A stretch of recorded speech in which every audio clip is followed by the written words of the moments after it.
Rubens will create this massive altarpiece, Elevation of the Cross. From 1598 to 1608, Rubens was in Italy, where he developed his style. This work was one of the first he creates on his return, and we're going to see some of that Italian influence. By investigating religious art in churches at the time, he sought to affirm the allegiances of Spain and Catholicism. So what he's doing is he's focusing on a very Catholic theme, and this is going to speak to a lot of churches in the area, in Flanders, because it really reaffirms their connections both to the religion and to Spain itself. This work was executed as a triptych for a church in Antwerp. The work shows a great deal of both Michelangelo and Caravaggio's influence. So from Michelangelo, he gets those very idealized bodies. You see that almost overworking of the muscles. You get muscles that may or may not actually be there, or at least not usually in those proportions. From Caravaggio, we have faces that tend to be fairly plebeian, and he's trying to boil down that background, creating something ambiguous so that we focus on the human drama. He's using the subject as an opportunity to foreshorten anatomy and contort figures in violent motion, like we see here, someone pulling hard on that cross, trying to bring it to that vertical position.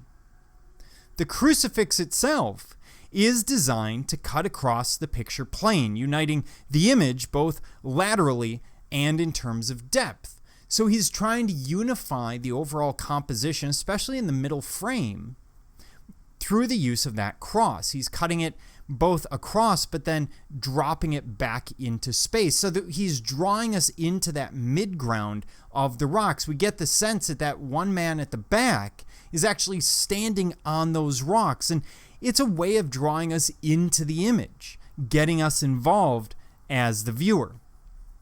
The tension here is both emotional and physical, both in Jesus' face and those of his followers. Let's look at the people involved. We have people who seem to be shocked at what they're seeing, such as this mother who's breastfeeding. We see another mother who seems to be hiding a child from what's going on, a sense of disgust in what's going on, although you'll note that no one's actually acting against what's going on. The clothing of the men in the center is a mix of somewhat historical, but more really 17th century dress, such as this suit of armor, which is far from Roman.